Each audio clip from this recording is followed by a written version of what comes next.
What's up, players? We have a very special video for you today. Since your favorite Manosphere podcasts aren't exactly known to be reliable sources of information, we decided to gather our own data by going out in the real world and talking to real people. And you're not going to believe how disconnected the Manosphere is from reality. The purpose of this video is to demonstrate how a lot of the data we've gathered from doing street interviews goes directly against some of the deeply held beliefs you commonly see in the Manosphere. In this video, we're going to tie all the most interesting ones together and give you guys the real truth. Before we get started, I want to give you guys a big thank you for all the support you've shown us in the comments. A lot of you guys have been saying how these videos are very inspirational and how they kind of motivated you, which is great because the truth is actually not as bad as the Manosphere wants you to think. Now, let's start off with Manosphere belief number one, which is that women want a guy who makes more money than them. You've been commonly told this in the red pill community. Girls want a guy who's higher than them, blah, blah, blah. But is it actually true? So we decided to go up to random girls on the street and ask them, have you ever dated a guy who makes less money? We didn't ask them what they, right? Because then they could virtue signal. We've asked them if they've ever done it. And we got a lot of answers like this. Have you ever dated a guy who makes less money than you?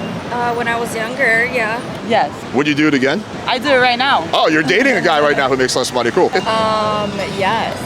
Yes, I have. Yeah.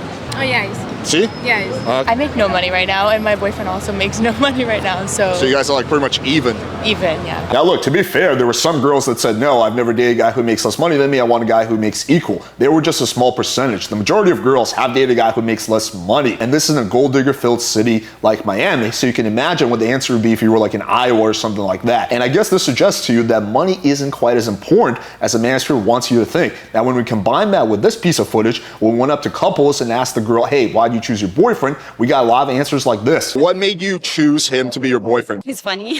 He's not a lip. He's very honest and upfront about everything. I could tell off the bat if there's bullshit or not, and it didn't seem to be like that. It's really funny and just really sweet. His personality, he has such a great character. He can stand my mood swings. His attitude, he's so positive. As you can see, pretty much every single girl gave an internal reason instead of external reason like money. Right now, again, there's two possibilities. Either every single girl in the world that we've talked to is virtue signaling, or maybe money is not as important as you've been led to believe. We're not saying money doesn't matter. We're just saying it's not as important as the Manosphere wants you to believe it is. With money, it's more of a threshold thing. So if you're broke living with your parents, that's going to be a massive disadvantage. But once you're like kind of middle class-ish, you're going to be fine. Going from middle class to being upper middle class or rich is not going to give you any kind of substantial advantage when it comes to women, at least not unless you're going for gold diggers. And my own personal experience can confirm this. I've been poor and I've been top 5%, and I wouldn't say it's easier for me to get laid now that I'm richer. Manosphere belief number two, women are absolutely delusional about their level of attractiveness. Men live in the real world and women live in the fantasy world. Now look, this is a partial truth. There are definitely some women who are completely delusional,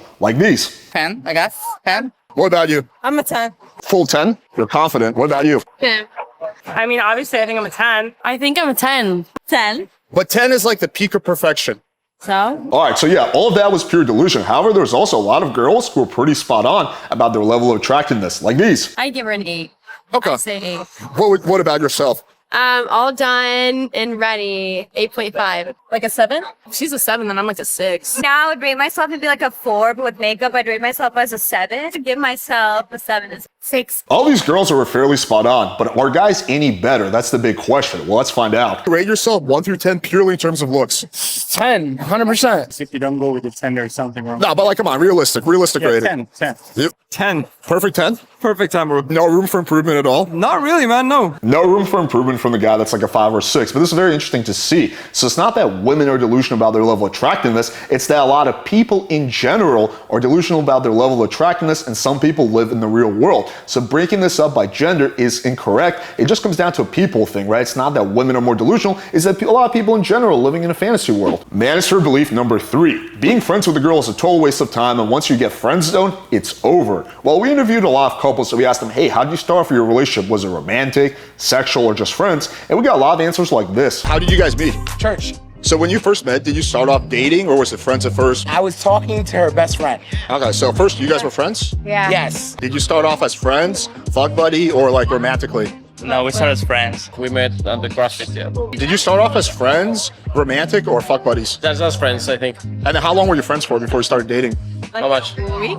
Like 1 month, maybe, yeah. Oh, okay, that's not long. Mutual friends. And then, did you start off initially as friends, romantic, or sexual? She friend zoned me for like the first month. Why did you do that? I just saw him as a friend. How did he get out of it? I don't know. I guess. Perseverance, I think she saw me. This was literally half the couples that we talked to. Now look, I'm not advocating you take this approach. I still think it's better to start off sexual and transition in a more romantic category. However, in the real world, like at least half the couples are starting off platonically and then transitioning in the romantic category, which goes directly against what we've been told in the Manosphere, which is that being friends with a girl is a waste of time, and then once you get friend zoned, it's over. No, that is actually not the case for the majority of real world couples. As for belief number 4, the top 10% of men are doing all the fucking. They're the ones who are sleeping with all the girls. This is basically gospel in the red pill community, but is it actually true? Well, we decided to find out. We went up to a lot of people, men and women, and asked them, hey, when was the last time you had sex? So yes, there was some percentage of men who had sex, pretty frequently, like these. When was the last time you got laid? Sunday on a yacht. Yesterday. A couple days ago. A couple days ago. Last night. Today. But these really don't look like the top 10% of men. They just look like a bunch of random people, especially when we compare them to the guys who hadn't had sex in a while. Like 4 weeks ago. Okay, that's not bad. A week ago. Probably about a week. 4 months ago, dude. 4 months? I'm a virgin. No fucking way. If you're going off these street interviews, it seems like there's really no strong correlation between the level of looks and status compared to how often a person has sex. When was the last time you got laid? 1 week? I don't know, a day, 2 days. About a week ago. Okay, not too bad. And then there were girls who also hadn't had sex in a while. 2 months. 2 months? Shit, like 2 months. 2 months? Last month. 4 months ago? Oh damn, it's been a while for you. Now this could purely be a coincidence, but it seemed like the hotter girls were actually the ones that were having less sex, which is kind of counterintuitive to what you would expect. But look, it doesn't seem that being the top 10% of men, at least when it comes to looks, play any kind of role in how often you were having sex. In fact, according to a study, the top 20% of the most sexually active, never married young men have about 50 to 60% of the sex. Now here's the kicker, it's about the same for women.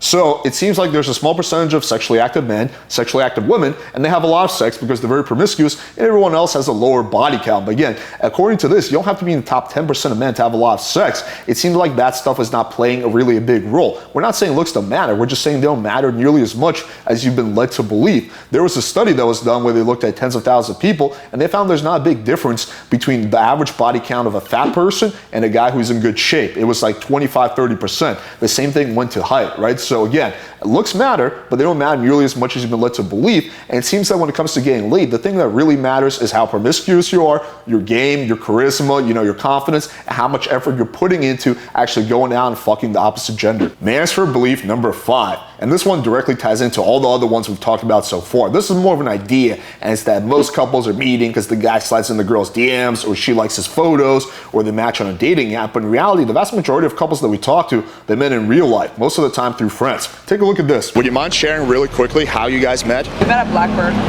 Okay, so it was at a bar. Yeah, but it was like through a mutual friend. We kept running into each other at the office and conversations got better and better. Work happy hour. Okay, so you guys worked together. I was outside just smoking. Okay. And then he came outside and he stared at me and I was just like, you want some? He was playing baseball, so I met him in the field. So yes, only a small percentage of couple, maybe 20, 30%, actually met through dating apps. But let's take a look at the ones who actually did meet on a dating app and see how it plays out. Tinder. Tinder, okay. Who messaged who first? Me. Been on Tinder. You had a good opener? I don't remember exactly.